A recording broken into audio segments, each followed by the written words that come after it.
Call the meeting to order. I pledge allegiance to the flag of the United States of America and to the republic for which it stands, one nation, under God, indivisible, with liberty and justice for all.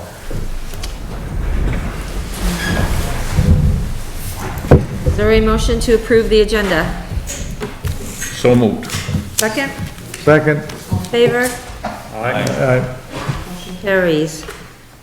Review and approve the minutes from April 10, 2023 regular select board meeting. Is there a motion to approve the minutes?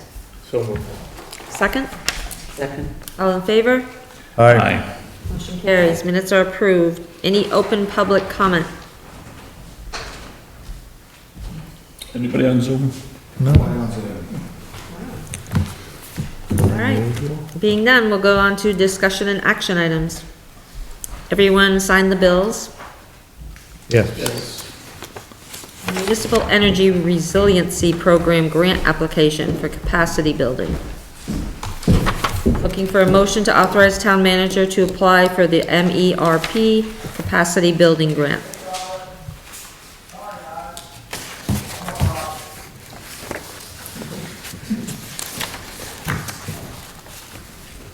So moved.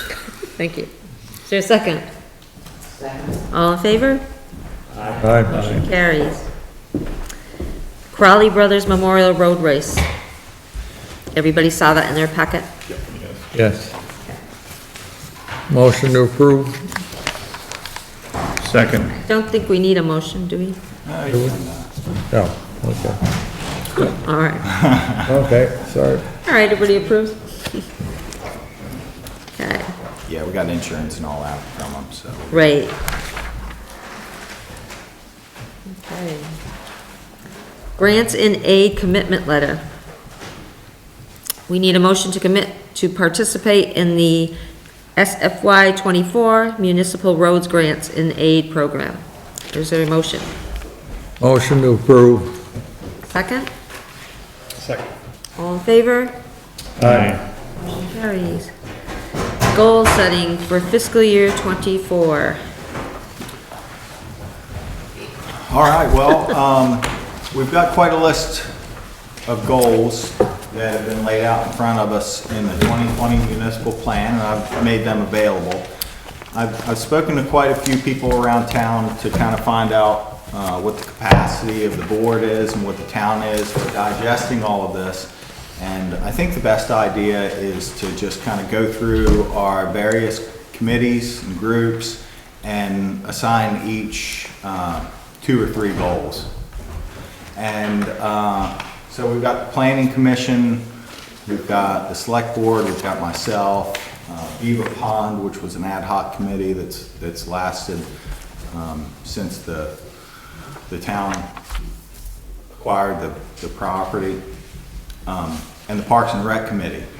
And I've asked various representatives, as well as the fire department, but I've asked various members of each committee or organization to be here to just kind of, you know, share what their vision of their committees will be this year and what kind of goals they can achieve, and to work with the select board on kind of paving the path forward, at least for FY24.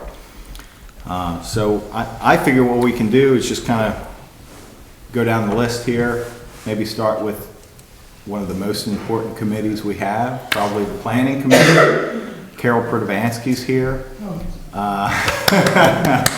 which we really appreciate. We don't often get representatives from our committees to speak to the board.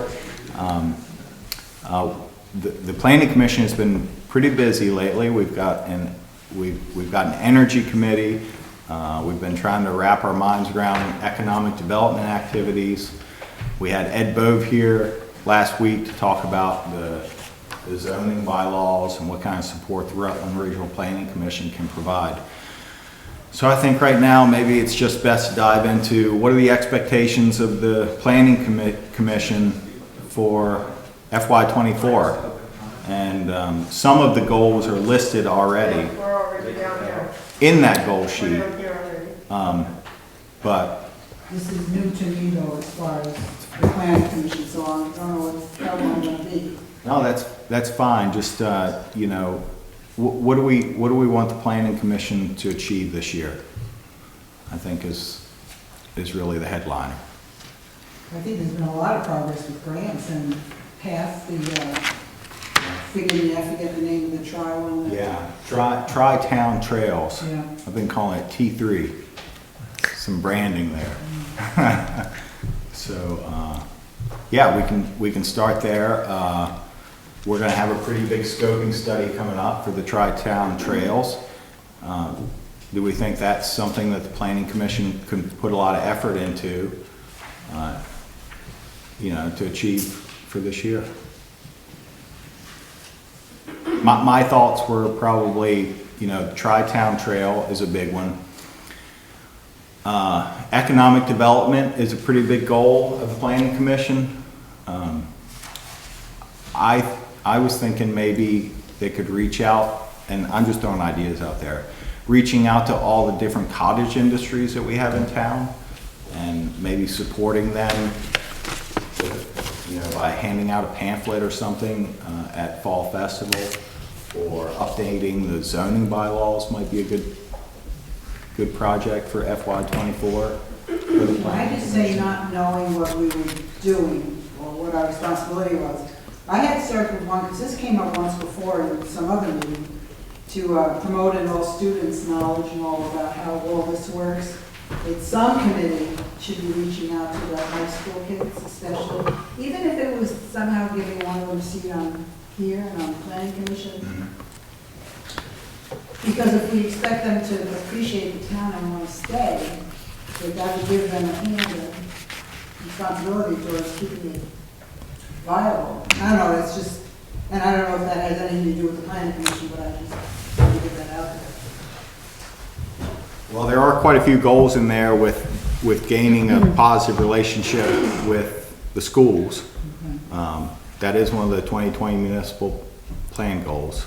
So we can figure out how to do that. Bill? I was just wondering if there was some type of survey that's been done to find out, you know, the main reasons why kids are leaving and seeing if that can be addressed and even addressed on local levels. I've thought about that, and this is supposed to be kind of informal. Okay, so. Thank you. All right. Yeah, I've thought about that. I wonder if they can find a place to stay. You know, I mean, they grow up with their parents. They might go away to college. They want to move back home. You go on Zillow right now, and there's nowhere to move. So that's just my guess. Well, you see a lot of kids come back later, after you have paid off your loans and established your family. I mean, we see that. Matt Parker is a perfect example of that. I think this is a difficult area, and I don't think that this is any like big balloon here that, this is a tough area to come back to and find a decent paying job. I mean, you know, there's a few areas, a few industries that pay well. And if you're a kid coming back with college loans, I mean, you could work at GE, the hospital, maybe a municipality.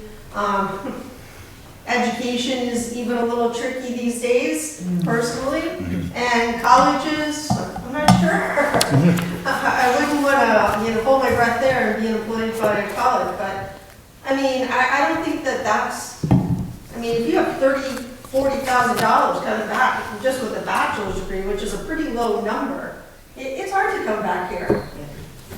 So, and think about, I mean, there are places here in town that are now renting for $2,200 for, like, you know, half of the house. I mean, that's insane. So, Yeah. that's what I think, like, kind of having that group of kids right now, that's why kids out of college do not come back here. So, and I think kids that are going to college that live here, live with their parents, and a lot of them commute back and forth. So, but, and you think about it, there's just not a lot of options. And I'm not trying to beat the hell out of Rutland County, but there's not a lot of options here for someone young that's just starting out. It's a lot easier once you've been established to come back. And I think we see more and more families, or more and more graduates, I should say, coming back. I think it's always been a common thread, you know, kids graduate and a lot of them go, they want to see something else and live somewhere else, so they do. And Vermont is extremely expensive to live in, probably one of the most expensive states, you know? So I think that's part of it. Yeah, Linda Raymond's house was on the market for what, a week? Went, I mean, it was gone, 2/3. And we don't do anything to encourage kids to come back. I mean, we don't offer incentives if you're, you know, a Vermont kid to come back here and start a business or something like that. We're not, in general, very business friendly in Vermont to come to. So, you know, I don't think it's, you know, it would be nice. I'm sure a lot of parents wish their kids would come back, but, It might not all be economic though, so I was kind of. well, I think economics drive a great deal if you're graduating from college with college loans. Oh, yeah. Okay, so maybe later, that's why I said, you see kids that are coming back that have been out of school 10 years, 15 years, that are in a job. And I think the nice part that has changed, the bonus out of COVID is that we've seen that more jobs are, you don't have to be present, that there's more flexibility. And hopefully in time, maybe that will allow more of our kids that opportunity to come back because of that flexibility. Kind of going along with what Carol said too, I have seen other towns that have put students on like select boards. They put them on school boards, you know, just to kind of get like students like interactive with what's going on. Cause I don't think any of them really know what we do here when we get together, you know, so. It could almost be like a community service kind of thing that they get credit for, Right. something like that. But I know too, that if you can listen to kids, and yes, it may project into the future, but my grandson graduates from Albany Law School in 2 weeks. He's already got a job in Albany with a wonderful firm. And it's just been a wonderful thing for him. He wanted to go elsewhere to try practice law, but he decided he wanted to come home. So you never know. I mean, it'd just be nice to hear what's in their minds, you know. Couldn't hurt. Are there any programs at the school where a student could get credit for doing something like that you're aware of, Lisa, or no? We don't require community service unless you're a member of the National Honor Society. So, I don't know, I mean, if there was something, if someone was probably wanted to go into politics or government or something like that, it could be some kind of internship, but there'd have to be some component to it. We're hopefully going to be starting doing podcasts and like that at the high school, so, you know, it might be able to get intertwined in something like that, if there was, you know, let's say the chicken issue, that would have been something they could have been podcasting about, so, we hope next year that that's going to be starting. So that's actually a really good idea, because there's a whole section in that goal sheet on forming a relationship with the schools, and that might be a kind of good starting point. I wonder who the best person would be to make that connection. We can't say Michael to all of them. That's the rule. Ben, Yeah, I'd be more than happy to bring it up. I'd say that's probably that might be a select board goal there. will give us one. Okay. Yeah, that's good. So kind of going back to the planning commission, Proctor supports a kind of rural characteristic and supports kind of its agricultural landscape and wants it to stay there. Is there any desire for development? I know Proctor's mostly built out. I mean, surrounding us are farms and wetlands. But, you know, if Omea came up off some property or something like that, what's everybody's thoughts? I mean, we still kind of focus on conservation and preserving forest land, or would you like to see kind of development there to open up housing? Because that could be a good path for the planning commission, Yeah, that would be- especially if we're looking at updating bylaws. Yeah. We could take that. Bill, you can go ahead, you don't have to raise your hand. Okay, I just had a idea. I think things should be run more of a business, and a lot of these things should be taken as more of looking at what the return will be in the future. But that aside, I would like to see things that would benefit, like all of Proctor, more economically and also be a possible economic boost to the town, like something like, well, you have capital, you have assets, you have labor right now, that could always be increased to do something like maybe a co-op gas station.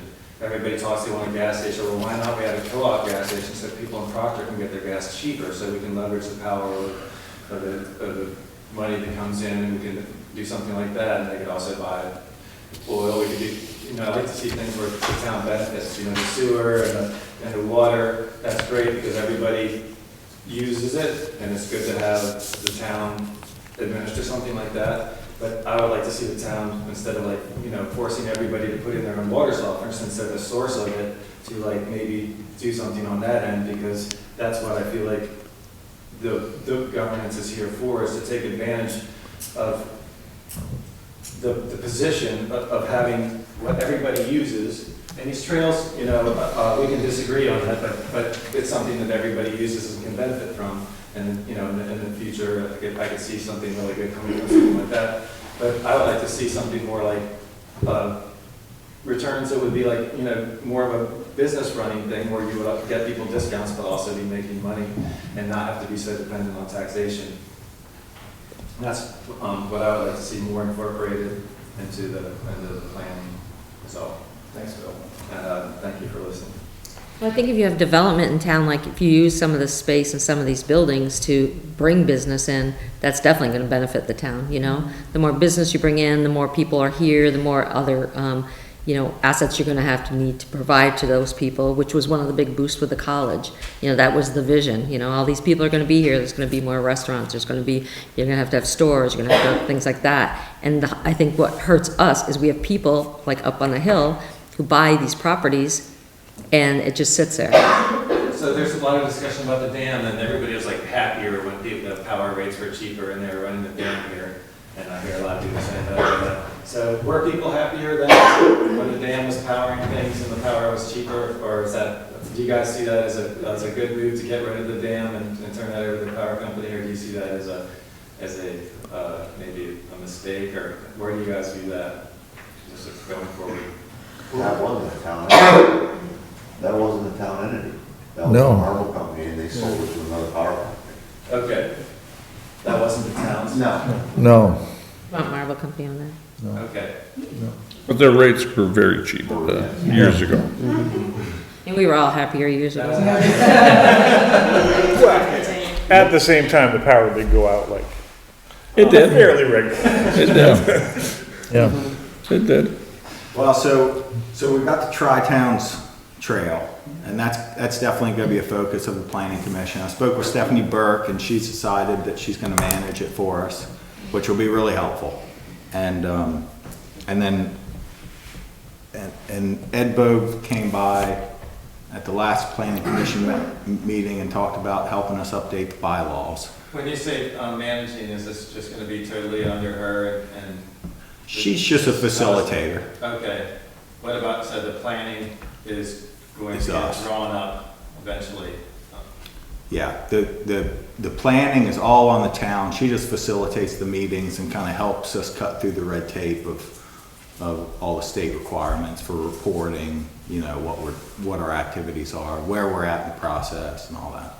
So the state requires weird things like 30% updates, 60% updates, stuff like that. She's just gonna help, but she's got a lot of practice in managing state, federal projects, so that'd be helpful. So focus on the Tri-Towns Trail and then maybe update zoning bylaws for the planning commission.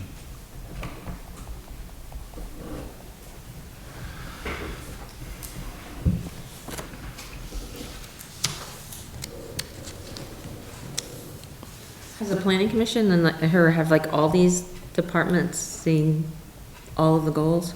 I sent them an email of it today. Okay, but they haven't met, the planning commission hasn't met to talk about those goals? Do you want me to do typos that are in the? In the goals, all there could be. No, there's typos in the. Oh, Was it in the? in the bylaws? Sorry. Can't the zoning. Oh, yeah, and the zoning bylaws? Yeah. Oh, yeah. And even like we told Ed, it refers to a lot of ghost, what I've been calling ghost sections. Yes, I saw all those. He said it used to be like that thick. And then they reduced it. I think Lisa said that too. It used to be really thick and they messed it. So what are we doing, the T3, the update of the bylaws Yeah. and economic development, did you say? Economic development, I mean, that would actually, I mean, it's tough in Proctor because we don't really have a downtown, we don't have storefronts or anything that you can really advertise from. But I do think kind of doing some research into what kind of cottage industries we have around town, if they're interested, and helping them out, advertising for them at Fall Festival or something.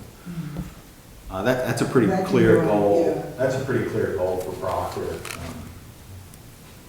to support small business and craft industries. Sounds good. Do you think, and I don't want to put like a, I don't know, hole in your plan, Yeah.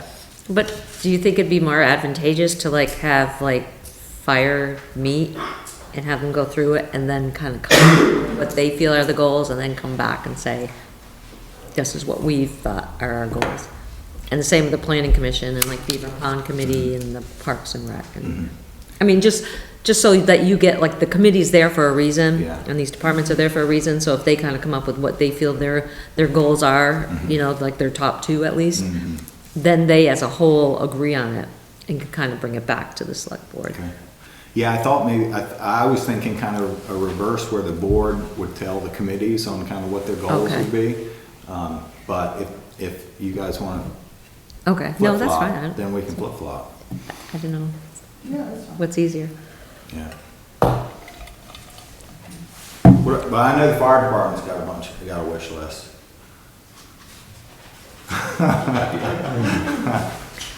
New fire trucks aren't goals. He loves that truck then. But you'd be there if it was your house. What do you guys got going on this year? Anything big? Nothing real huge. The purchase of the new fire truck and getting that on order was really the big goal. That keeps us in line with the equipment replacement schedule. We are going to work on looking for grants to replace the Ranger. And we're doing some pre-planning for new air packs for order next year. And just getting back to basics and training. Yeah. And we're in the process, we're looking at, our equipment's starting to age out, our smaller equipment, so we've gotta really look at what's there. I mean, they'll only let us use it for so long. We just found out the other day that our AEDs need to be replaced, because we can't get past one anymore. And, I don't wanna, spoil anything for you, but I know Kevin, you and I talked a little bit about the foundation of the building, like, it's like it might be settling a little bit, or? Yeah, we got it. We're gonna have to do some exploration into seeing what exactly is going on. Floor sinking. How old is that building now? 1978. Wow, is that old? Yeah. It's the year after I was born. So we don't know if there's some build settling issues from the way they built it, or what's going on there yet. Does everybody in Proctor experience a lot of settling? I noticed a lot of settling goes on. Is it just normal because it's all replaced? Is most of this replaced? No, I mean, ours was, unfortunately, the fire station was built on a previous building site where they pulled those heavy timbers underneath. Unfortunately, as age goes, they tend to rot and settle. Yeah. And That's the suspected. the weight of these trucks are getting heavier and heavier. And we've got 400,000 pounds sitting on constantly on the floor, so. Yeah. Yeah, everything was The dumped goal in of there. that is we've already talked to somebody about drilling some exploration holes, and the town has the camera that they can put, so to coordinate it, at least put a camera down there and see what it looks like. I guess since you guys are here, I've been serving as emergency management director. I'm actually the chair of the regional emergency management committee now. It's been fun and exciting. I've learned a whole lot. One of the goals in the, I keep saying this, but one of the goals in the 2020 plan is to always have an emergency management director, always have that role filled. And I can tell you, I've been skipping other events to make emergency management director events. I've been skipping more town manager-ish kind of events for it. So I do wonder if maybe if there's somebody up and coming on the force that wants to take over that role, then maybe it's just something to explore. I don't mind hanging on to it for a little while longer. I mean, my coordinator position, it's just, the problem is when something goes sideways, we're busy. Yeah. So, Oh, yeah, that is true. And you really need somebody that can stand back and coordinate, which would be me in most cases. you can have more than one coordinator too. Yeah. I mean, I don't mind keep doing that, but you can add a second coordinator. It would be more of a logistics coordinator. Yeah. Yeah, it's just intense because there's always some kind of training or something they want you to go to, or some kind of committee they want you to be on, and, so, well, I appreciate it. If anything, you know, it's just helpful to kind of know what y'all are up to for the year, and, kind of letting us know what you might need, or letting me know what you need from me, or the board know what might be coming up. Appreciate you guys coming on such short notice. So that's two down. Want to roll right into the emergency, the couple things we have for emergency Sure. management? Sure. Which ones were they? I don't think we're gonna go through each one, but if you had one in mind, we can do it. Well, we really need to, work on a shelter plan. I don't have, the Red Cross will help with it, but we really need to get into some agreement with the school district that at least have a temporary shelter plan. Because when we had that big power outage, we did it at the fire station because we weren't running calls, but we can't keep doing that. You know, if it's a serious event where we need shelter, our trucks are gonna be in and out, and Yeah. Lisa and I have explored that a little bit. We're supposed to talk about a meeting that I missed last month. And I've done some research into funding. So the big obstacle for that, obviously, is Generators. generators. Yeah. So it could be town hall, it could be the library, but we don't have generators. And I've reached out to some FEMA representatives and state emergency management representatives, and it seems like getting funds for generators isn't easy to do. we had an opportunity and the school said no. Okay. Probably 10 years ago when they were giving generators away, and they said no. Yeah, we had a shelter training. Bruce remembers that.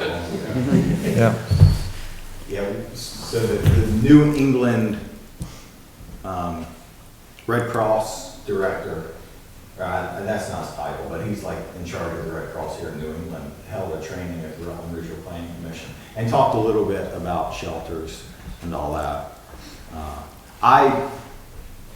So I myself served in the Red Cross on disaster relief team when Katrina hit, and I was a shelter manager overnight. I was only 18 years old, and I can tell you it was one of the worst situations I've ever been in my life.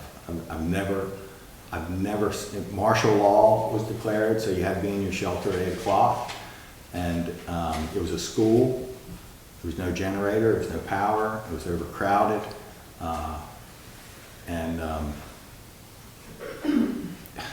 Like people think that most people with money or anything else usually leave when a disaster hits. So really you're left with people who don't have any resources, and a lot of them are already homeless.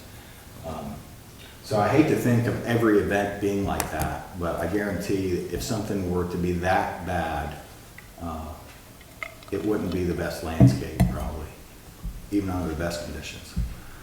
But I agree, like a an emergency management center and a warming shelter would benefit greatly with a generator. I mean, all out, like, yeah, it would be ideal to have a shelter with, you know, a generator hooked up if there were a disaster, but Why would generators be turned down? there was no generator. That's why, when we were down there, there just was no generator.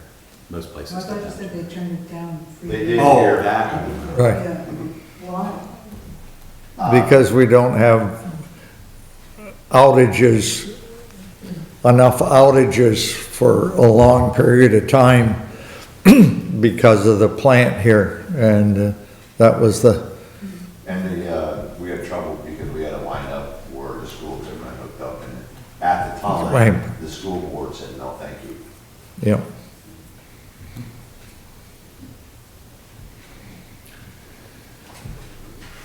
So the problem we have is our station will house operations in the command center. So there's really no room. The Emergency Operations Center upstairs and actual physical operations out of the downstairs. So just speaking for myself, I'm totally in support of getting a generator with the library or the schools. You have to work out a memorandum of understanding most likely. For the office here, you wouldn't have to, but you only have one restroom here. You don't really have the library's really a great spot because you've got the community room downstairs. It's right next to the river. Well, that's true. But you got a kitchen. If the water comes out, we're all in trouble. Yes. Well, at least you're at least learning something. But the library, quite honestly, it's not like a school. That could be powered off of a trailer mounted generator like the one that the town has. If you've got a second trailer mounted generator, that can be powered off of a trailer mounted generator. It's not like trying to power a school building. Largely similar to the one that we have for the backup for the sewer stuff, which they need, but it can be powered off a trailer mounted.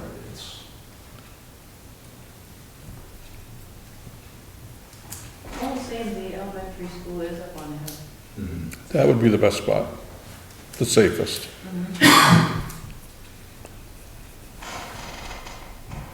Well, for a shelter, and I think we're all talking about different things. I think some people are talking about shelter and some people are talking about an operations center. Well, the library would be a great spot for short-term warming shelter. Size-wise, it's not gonna house enough people to really truly be considered a shelter location. That would be the elementary school at that point, just because you'd have the size of the gymnasium to start it. Well, and we opened up the firehouse as a warming shelter last year. Yeah. And then talked a little bit afterwards about how that can be a problem, because if you guys are having to run in and out of there, you've got people downstairs playing Uno and. And if it's Pizza. sub-zero temperatures, the trucks can't be outside of the No. I think that sounds like a good FY24 goal, huh? I guess the idea is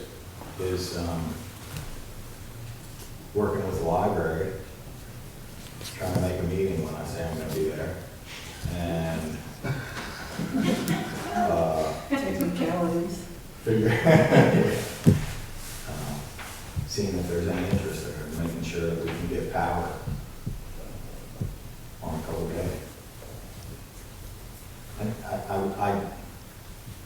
I wonder if Mortimer Proctor would be an avenue for that if we could get something on a larger level, state or federal fund.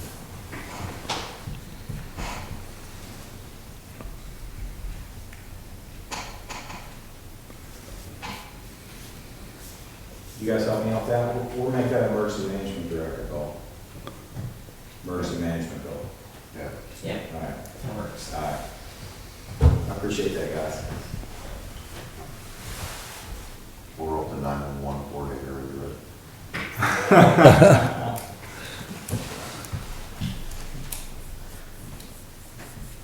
All right, you guys got any goals for me this year?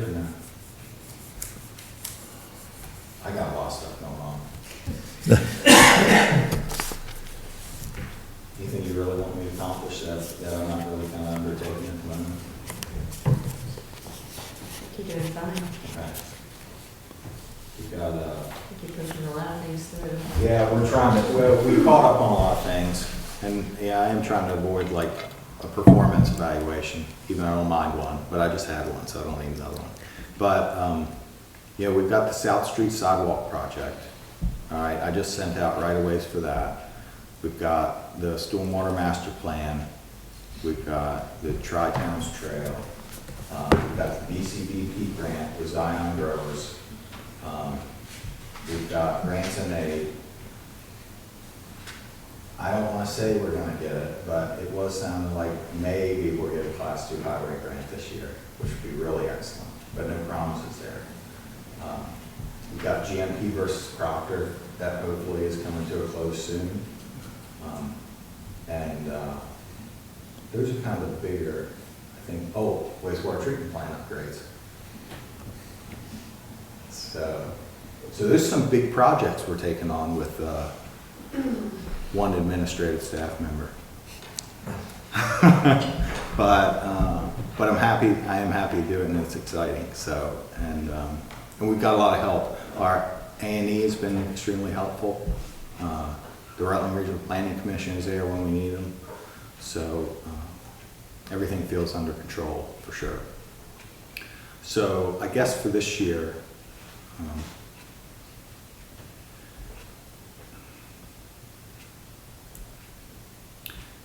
the VCDP, the Vermont Community Development Planning grant, if we're awarded that, that's going to probably be a big deal. Working with Zion Growers to create a feasibility study for the building over there. So would anybody from the board show interest, if that were to go through, show interest on being part of that process? I could imagine a committee being formed to help out. Yes, I would. I'm giving you guys stuff to do.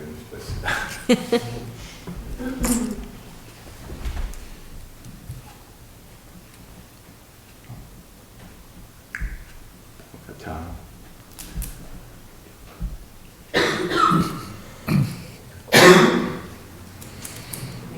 No, that's it. Anybody else have anything? Any thoughts? That's a good start. Yeah. Yeah, it's, it's a really good start. Oh, one more thing, Beaver Pond. We have a Beaver Pond committee.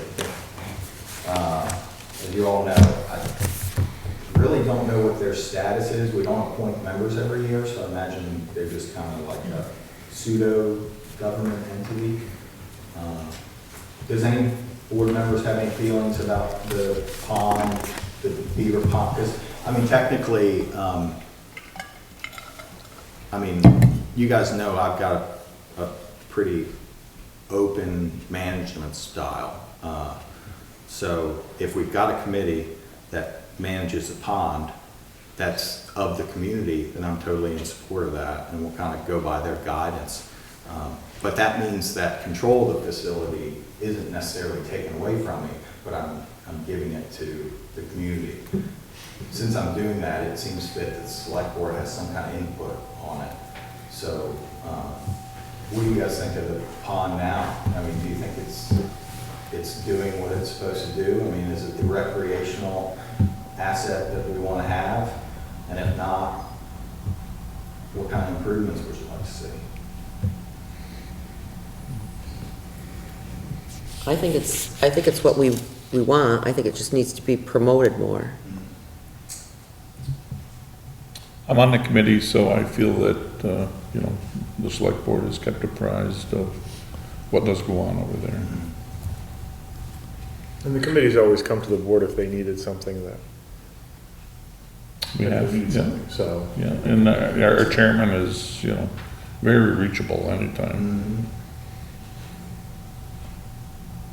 Yeah, I like to be with pond committee. Well, one of our objectives is not to create an issue for the town, you know, maintenance wise or anything wise, just to keep it Yeah. like it is. Yeah, and you guys hold up to that too. I mean, the working days, I mean, and Kyle helps out, but it's like a partnership more than just, you know, the town going down there and taking responsibility for everything, which I know we greatly appreciate. We appreciate the help the town does provide to us, don't we? All right, that was it then. We might not have gotten anything super clear down, but this stuff is really invaluable for me, because I've got to make, there's not a lot of standard operating procedures. So when I've got to make decisions kind of on the fly or know who to run them past, having conversations like this really help. All right. All right. Being nothing else, we'll move on. Is there any other business under discussions and action items? Being no other business, is there a motion to go into the Board of Water Commissioners? So moved. Second? Second. All in favor? Aye. Motion carries. Appeal for payment agreement for 27 William Street. So you guys have that appeal? Thanks, guys. Thanks, guys. Thank you. Thank you. Thank you. It's just a letter, it's Yeah, right, it's just a it's letter. right, I think it's at the end, very right here. back. Towards the end. So the reason that so I serve as credit supervisor, and the reason that my agreement was appealed was because I was requiring a 50% down payment to re-enter into an agreement because a former agreement was broken. And here we are.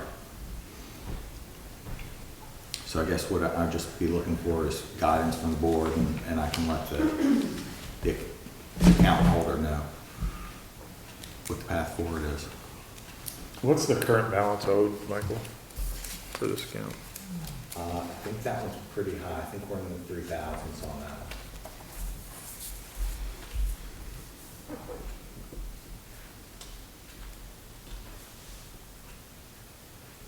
Were they on a payment plan before? They did. I'd have to grab it and look at it. But I mean, quite simply, they just weren't keeping up on payments. There was minimal change from when the agreement was made to where it's at now.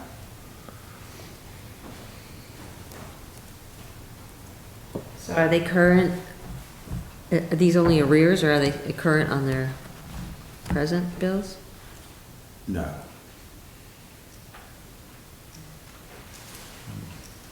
So they haven't made, to my knowledge, they haven't made a March and April payment.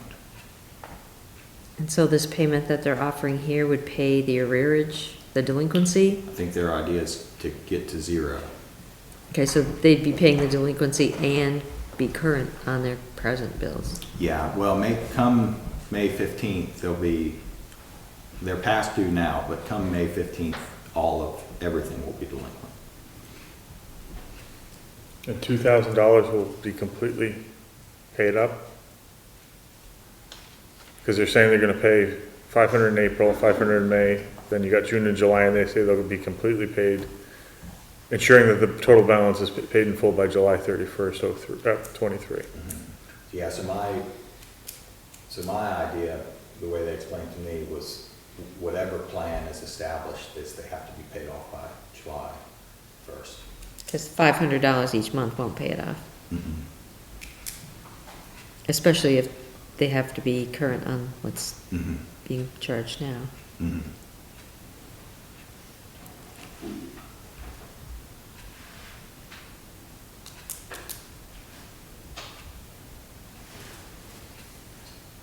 I mean, if we agree to this, then it's basically, there's no like, it's not written so that it's like they'll pay 500 a month or more to ensure that the balance is paid by the end of July.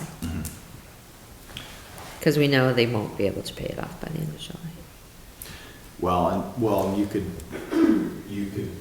what I was thinking is you could say something like, you have it paid by, you give them a grace period, you give them till, if an agreement was reached, you give them till the end of August 1st or something like that, or the end of August, and if it isn't paid off in full by then a full payment has to be reached to turn the water back on, whatever is left over, what they haven't paid off. So no, so you're eliminating the opportunity for them just to pay the 50% to get back in. You're saying if all of this is not paid off by X date, then you have to pay the full amount to get your water turned back on.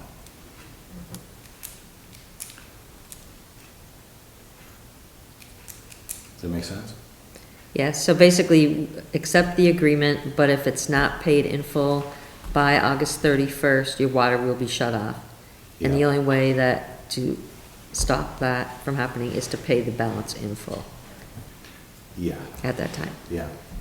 Or if your water does get shut off, to get it turned back on, payment in full, back to zero.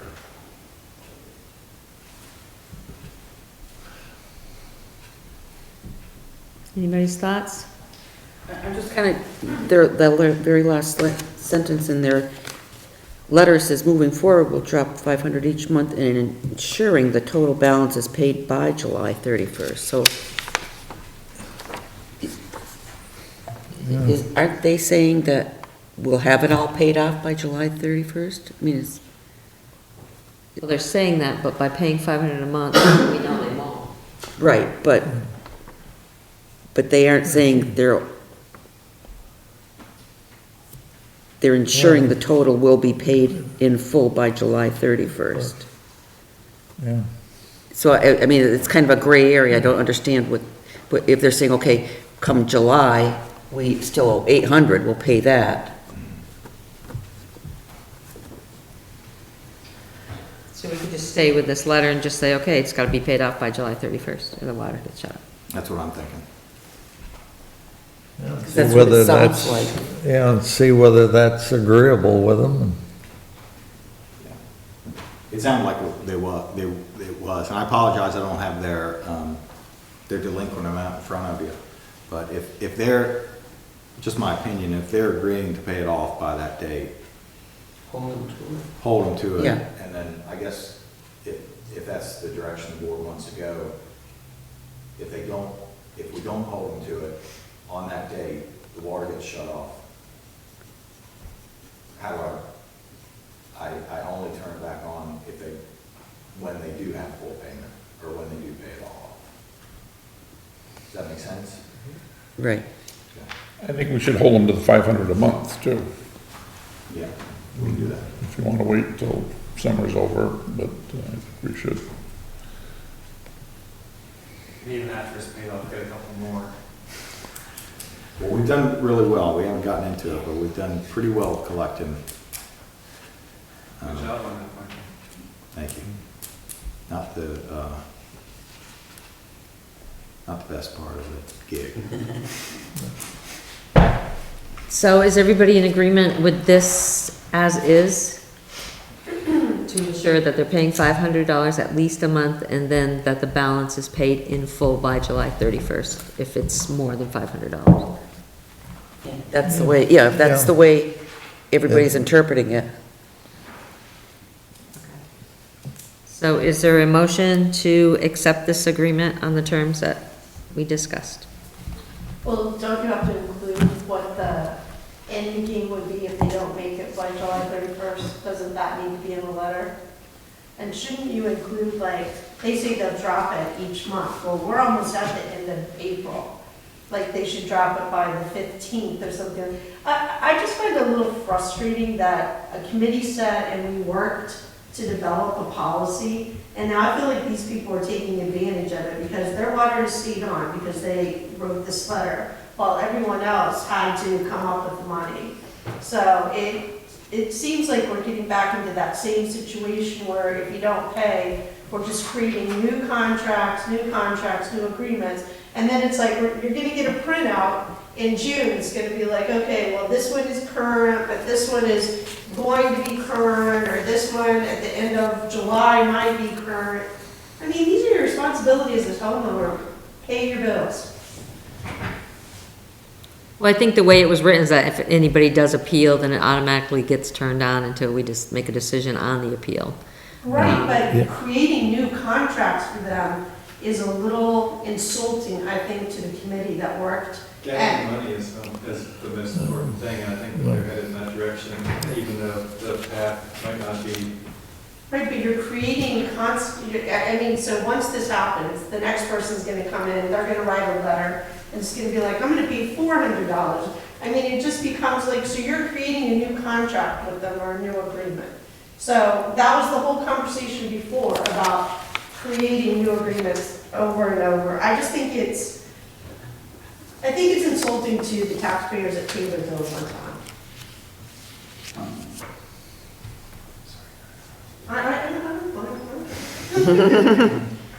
So what are you saying, to just say no, were you? No, but I'm saying if you're gonna do this, I think you need to say it needs to be like the 15th of each month that they have to have paid it. And that there has to be a line that says, what did you say, like July 31st? If it's not paid in full by July 31st, then August 1st, the water's turned off, and to have it turned back on, that requires X, right? Right, and that's what we decided. We were just approving the letter they wrote if we'd agree to that agreement. So if you write a letter back to them saying we do, but like you said, we do need a specific date to have these payments in. And if the balance is not paid in full by July 31st, water will be shut off and no new agreements will be made. I would say. Or if any of those payments are missed. Right. Got it. Yeah, because if they come in and say, well, we can't make the April one, but we will May, and just say, no. That's a problem. Yeah. Okay.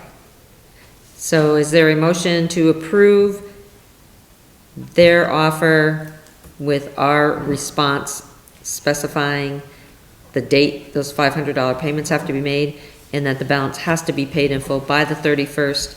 If it's not, it'll result in shut off and no new agreements will be made.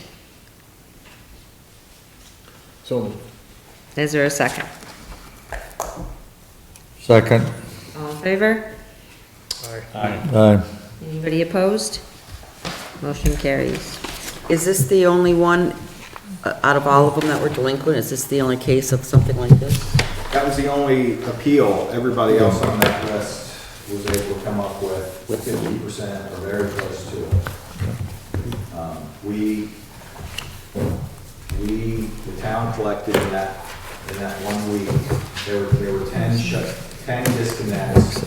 Of those, 6 were actually made. A few people came in response to the letters I sent out before they were disconnected. Yeah. And the largest one, Benham Rogers, has tenants, and they do have the right to request to be turned on.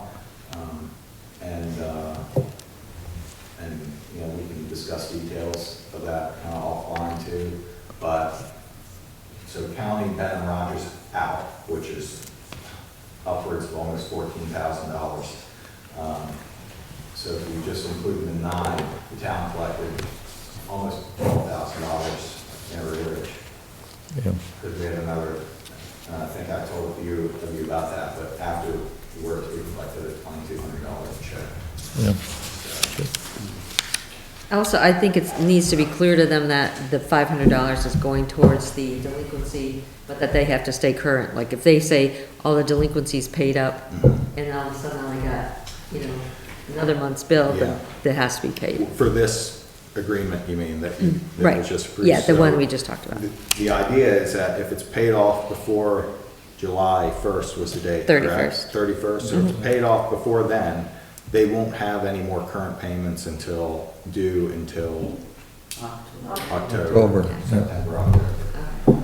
So it should be a moot point, hopefully. Do we have a tax sale this summer? A tax bill? Yes, we are. Tax. Tax. Oh, I was like, yeah, I posted that.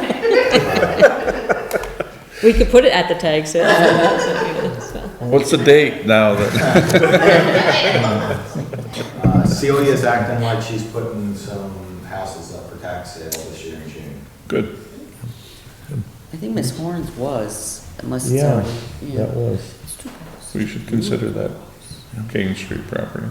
I think somebody was buying that. Oh, the one on the delinquent list? Yes. Yeah, it's being considered. Oh, is it?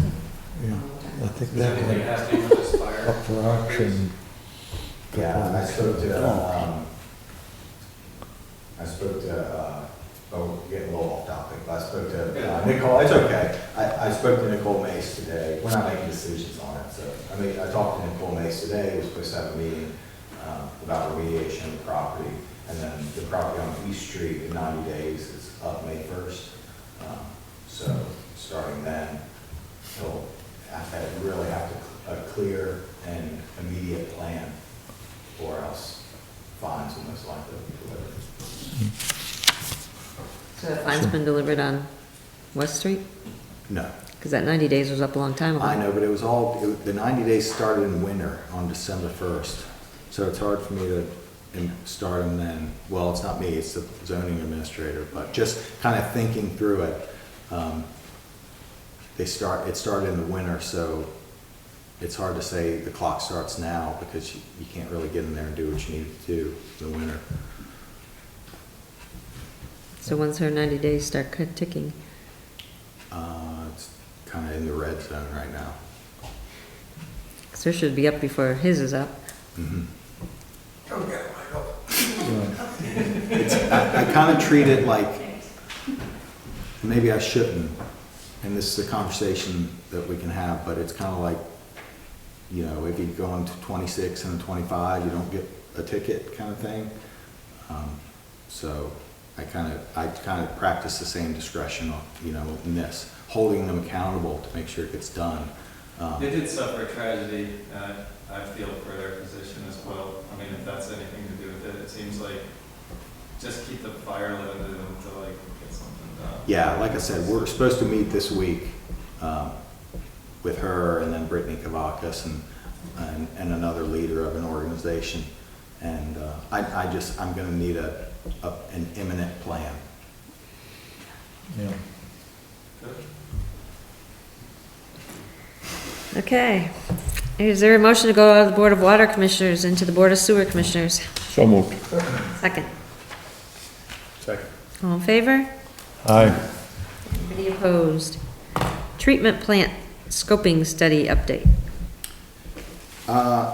So Mr. Hogan and Mr. Boucher was at a update meeting for the wastewater treatment plant last week. AME has put together an excellent document for us. I know I talk highly of them a lot, but they haven't disappointed. So they put together a very good document for us to understand where we're at in the process of scoping. I had to deliver them a financial plan, and I did that today. And I guess the kind of big note for the meeting is cost. Everybody wants to know how much it's going to cost. So what I've included in your packets is cost estimates. I can provide this to anyone if they want to see it. The plan right now is to replace the lagoon liner. The price tag on that is looking like $580,000. You got to install a new lagoon baffle. And what the lagoon baffle does, it kind of separates one of the ponds.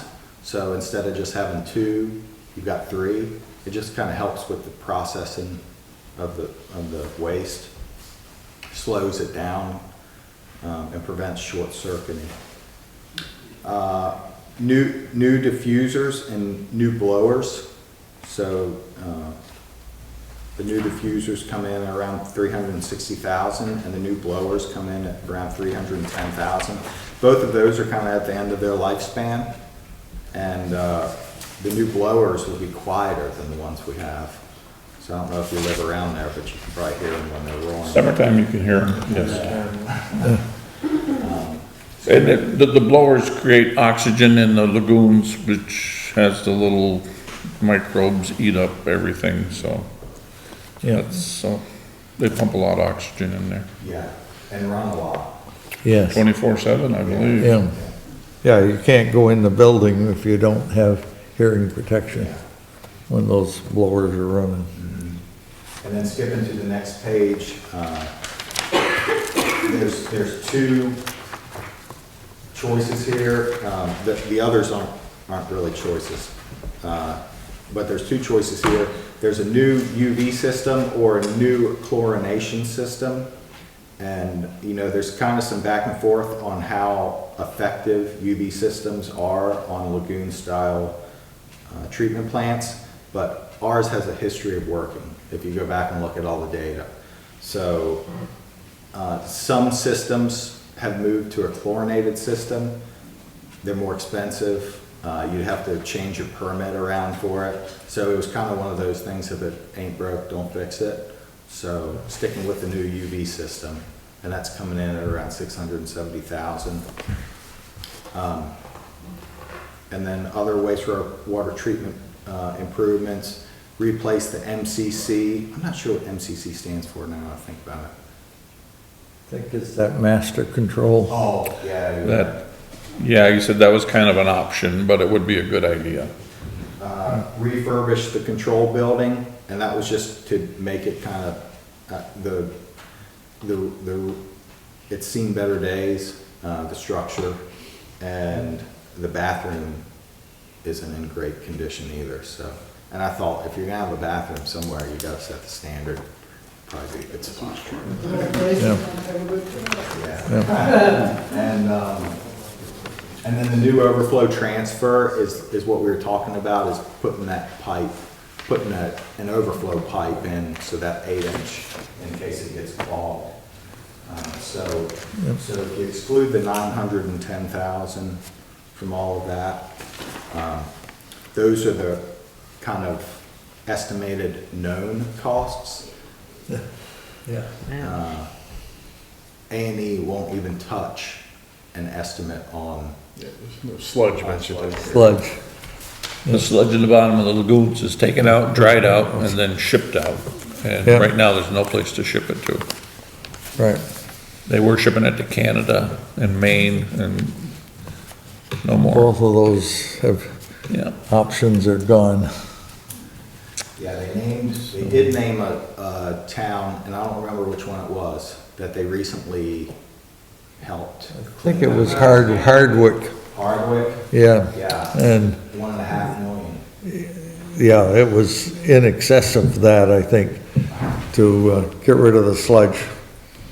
It looks like there might be room maybe there to expand to a third lagoon, which could hold whatever way you're building. You could kind of transfer back and forth and maybe have that then for the future expansion, and maybe just use it for if you need to get into a lagoon or something like that. You know, like if you maybe had room to put in a third lagoon. Some of our plant is in Pittsford Just for- already. So we'd have to We have expand no into expansion. Pittsburgh. There's no room. I've yet to. No, there's no room, We pay some money to Pittsford now.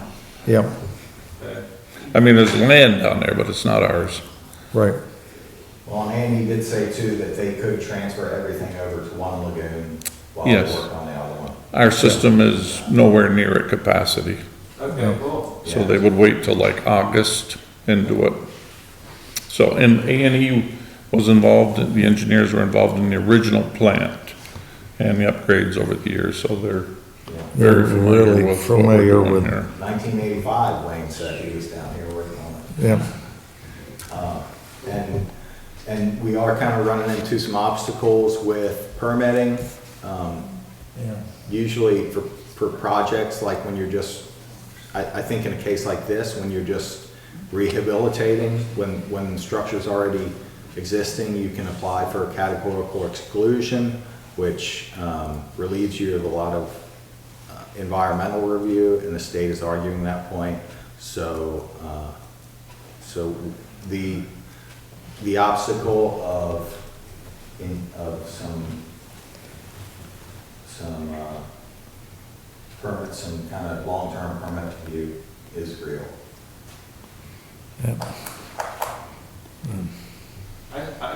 I see these people with these like sewage trucks near the rivers just dumping away their truckloads into the rivers around here.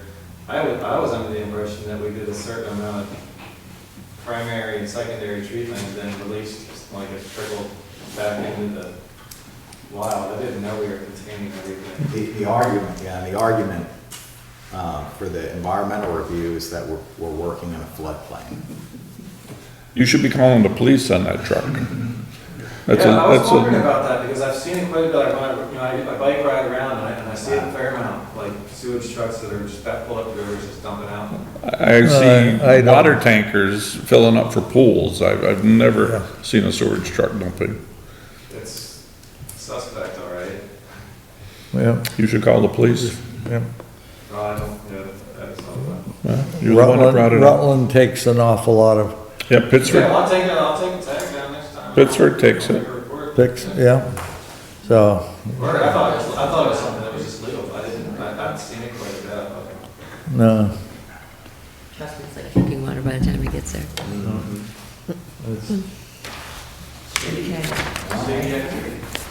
All right, is there a motion to go out of the Board of Sewer Commissioners and into the regular Select Board meeting? So moved. Second. Second. All in favor? Aye. Okay. Town Manager's Report. Thank you, Madam Chair. I'm admitting we're not ready for this. So just 1 second.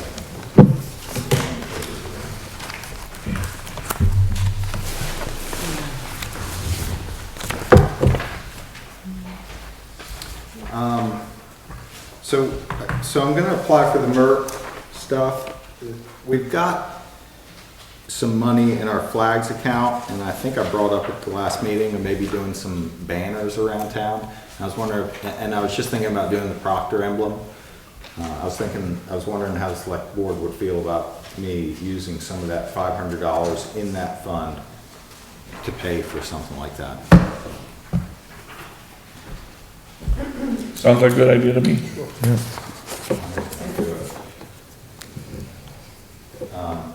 We're not really, we're not going over budget. We're not, it's 4 flags, and these are kind of flags. Let's see here. We did our goal setting meeting. I talked about Stephanie Burke stepping up and offering to manage our Tri-Town Trails scoping study. Again, that is just a scoping study at this point. Let's see here. Summer paving, Kyle and I didn't make it out to do our assessment, but we did talk about some different areas. Mr. Hogan, we talked a little bit about doing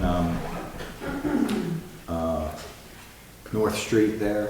It is in pretty bad shape. And then Beaver Pond got brought up right there, kind of where the picnic area is. I don't like to do that because it's Class 2 highway. Doesn't look it, but it is. However, Kyle was saying that that shoulder is so bad going through there that, in the next couple of years, you wouldn't even be able to plow it or drive on it. So waiting 8 more years for a Class 2 highway grant to do it may not be the answer. So just to give you an idea, that's probably going to be the area for paving. We all know this, but, our paving costs are going through the roof, and we're gonna have to bite the bullet in the next few years and spend some money on paving. We're gonna just continue to fall behind here. Yeah, I think that's a good point. And I don't think that's our town, I think it's everywhere. Yeah, yeah. Policy review and planning, so actually about 20 minutes before the board meeting, I received a draft of the personnel policy that was reviewed by our legal team, and I'll present that to the board at our next meeting. I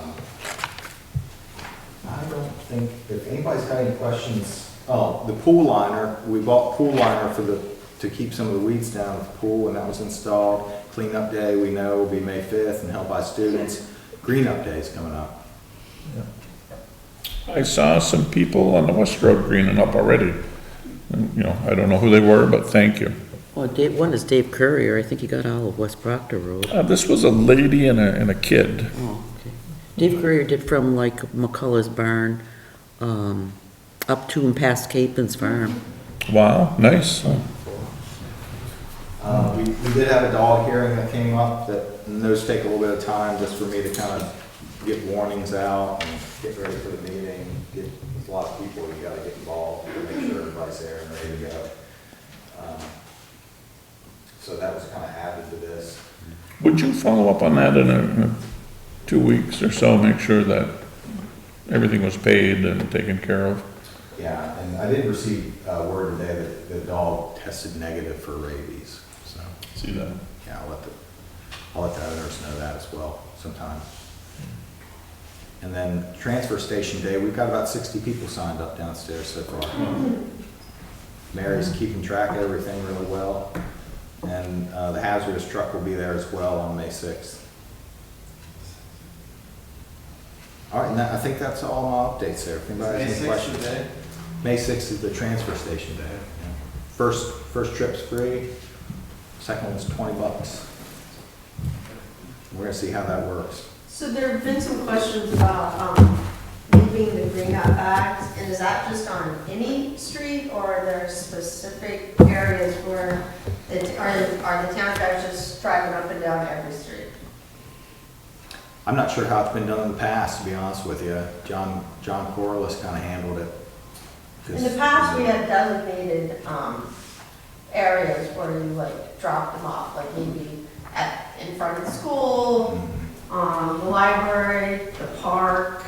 So the guys knew that there were, I don't know, 6 places to go. But I was just curious because the question had come up about, because it said something about moving it on the street. And so someone had called and just wanted to make sure that if they cleaned up in their neighborhood and just left it out there on their street, that someone was gonna come pick it up. So if it was gonna be like the Christmas tree thing where they were gonna make the rounds through the whole town, or there was gonna be like, you know, a place at Beaver Pond, I mean, you know, so just asking for clarification. I'll call Carrie and see if I can work Okay. something out with her. Seems like it'd be easier for the guys if it was a designated area, so they No don't doubt. have to drive all around the streets. Yeah. Or at least a few designated. Right, Yeah, for each neighborhood or something. yeah. Now, are you gonna get a dumpster, or are you gonna truck that right to Rutland? I think they just take it straight there. Good. And then, in the past, they had, well, last year they didn't charge us for bags. I expect that. Oh, their district didn't?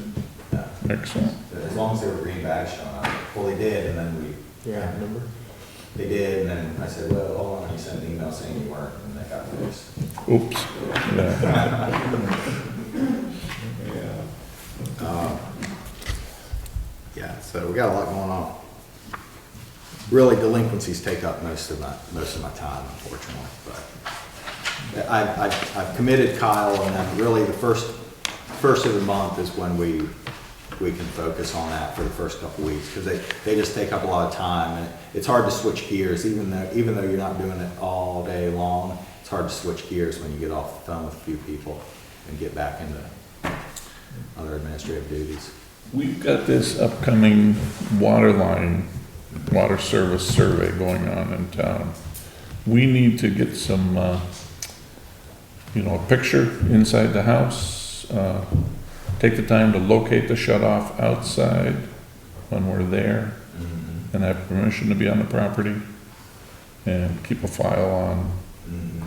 Because right now, our shut-off file is vague. Yeah. At best. And that would be a good time, if we have to spend the money, we might as well get something out of it. Doesn't the planning commission or the Rutland planning people listed that they have maps of all this stuff, but I don't guess it's that detailed? Not in the houses. Of all of our sewage and all Not- of our hookups and everything, just so they can get us maps of it all. Yeah, but not in the houses. You need to know where the shut off is in the house. You're just talking about the water main, you're talking about inside the house, water main, okay. Well, we're gonna be in there checking for lead, so a picture wouldn't hurt, I wouldn't think. But Yeah. I'm talking about the outside town shut-off, Right. to locate those. Yeah, Yeah, I don't, maybe the planning commission has that, I don't believe so. No, they aren't gonna have the inside ones. Map under the sun, so I thought I would try to quiz them for it. Yeah, they definitely probably know where the mains are. I'd imagine the services and laterals are up in the air. Especially if Yeah. they're on the right of way. Yep. Well, especially we don't have meters. Well, Chatterton Park should be well mapped. Yep. Yeah, there are probably. Some of it, yeah. Yeah, So you're going inside every person's house to take a picture of where the water comes into their house? So that would be one strategy of identifying what type of material the service, the lateral's made out of. And we haven't started that process yet. That's a state state requirement requirement now. that they just came out with. Well, I've read a couple of things and it seems like there's some wiggle room there. No, not what we're getting. I would say they're probably gonna want you to exercise every avenue you have to discover what it But is. you're not testing every house for lead. You're testing every house for lead? No, not testing for Just lead. looking, Looking for lead connections inside the house. lead pipes, the- older At connectors. at the spot where it comes through the foundation. So for instance, if you say, the way I understand it is, I'm just gonna throw a house out there, say it's One Gorham Bridge Road, Yeah, and they have a service, and in your inventory spreadsheet, you say unknown, and then they ask in that spreadsheet, how do you know it's unknown? And you just say unknown, it's not gonna work. You're gonna have to explain to them, why is it unknown? Yeah, Well, what did you try to do? Did you, Yeah. did you try to go in what's the the, house? what's and the take pictures? reasoning? It's private, it's a private hookup. Because It it's, seems kind of invasive. it's one of, because it's one of the, if their assumption is, if it's lead going into the house, it's probably lead going to the property line. Lead going to, If- oh, the if- town? If the lead is coming into the home, if the lead pipe is coming into the home, then Yeah. that lead pipe probably extends all the way to the town's right of way. Well, that seems more like a town problem to know what's hooked into private service lines rather than, why Yeah. not, Bruce? Yeah, but Why the not? inventory is that's for what service, the private service regulation lines. says at this moment. Didn't they years ago, I mean, it was, my God, maybe 25 years ago, didn't they go through, like, I remember them going down West Street and putting in all new, Yeah, but nobody went inside the house to check the connection where it comes through the foundation. But That's what that the begs state, the question, what difference does it make? If your line going to my private service is copper, what difference does it make what my service is? You're not responsible for that. You've all made that very clear in ordinances, where my responsibility begins and ends. So why does that pipe have any oversight of the town? It seems like to It's not the me. town, it's the state. No, but it State. seems like the next step is going to be the state's going to require you to change your piping if, so it's the same, yeah, so like anything else, I would assume if you don't want to participate in something, there's going to be something to sign that says that you, want an out. Yeah, So- we could always say a homeowner would not let us gain entry, unknown. Yeah, And then, you know, it could But come it's- back on the town, you know, you're selling contaminated water to, we couldn't get into your house to prove that it And was some- your lead pipe Yeah. that made your kids sick. but this is a but you federal have no thing. responsibility from the Well, town. who's to say where the lead pipe is? You wouldn't let us in to see it, so you're gonna say, oh, that was the town's lead pipe that Right, made my but it's your kids sick. responsibility to know what pipe goes from the main to my service line. So you just did our area, that should have been recorded someplace that says that you brought copper to whatever, to everybody, everyone that got redone, it came right to their house. So, And that'll be our evidence for that. But nobody that participated in that should have to deal with if it. there's a document that the town has that clearly states that that the lines are copper or not lead or not cast iron, then we won't have to do that investigation, it's done. But it doesn't mean inside your house, that's what your lines are. So the whole thing is a little hinky. Well, It's like state oversight, and then they're gonna say, if you have that in your house, you're gonna have to upgrade, so. And then what's next after that? It's gonna help them when they make their assessment. Huh? It's gonna help them when they make the assessment on Really? Because property. the last time they came and did our assessments, they didn't even come in our houses. They No. didn't ask to come in our houses. It was a joke. It was, Because the state's wants to do assessments, now they wanna check your pipes and stuff. little too much It's a big wonderful brother. state. Okay, sheriff's report, any questions, comments? looks good. Public Works foreman's report. Again, very detailed and Any Oh, question? and, Oh. There's a tree that's down, that's kind of messing up the nice landscaping, the nice lawn around the Proctor sign coming in, so Kyle knows, and he's gonna get that up. It's just very observable, Oh, okay, by the cemetery? just like Yeah. that we talked about. Anyway, I won't add anything else to that. At least alive. How are you coming on the toolcat? Toolcat, we had to create a bill of sale for it, but I mean, the documents are signed, I mean, town's. You want, can I borrow it? have they picked it up? I don't think they picked it up Yep, yet. right. Yep. Any questions on the treasurer's report? Before we adjourn, I just want to mention one thing, which I'll update everybody later from our yard meeting for the Memorial Day Parade. We're looking to move the Memorial Day Parade to 11 o'clock instead of 10 o'clock. Because West Rutland's is at 10, and we always have conflicts. So, and the firemen are on board with that, so. Good news. But we'll update you more when we get closer. Is there a motion to adjourn? I've had some conversations with people. They were, some people down on, East Street concerned about the sidewalk between, on Route 3, between William Street and William Street. That section of sidewalk, and it does look, so it, maybe when you're out looking at the, roads, if you and Kyle could take a look, just to, Maybe we could do the sand pit the same day, Yeah, we can do that. be down that way. Yeah, I haven't seen that. Pick a nice day. yeah, Yeah. yeah. Don't trust anybody taking you to the sand. We like the train station. If you don't see me around next meeting. We know where to find you. All right. Anything else? Is there a motion to adjourn? Is there a second? Second. All in favor? Aye. Motion carries. Meeting is adjourned.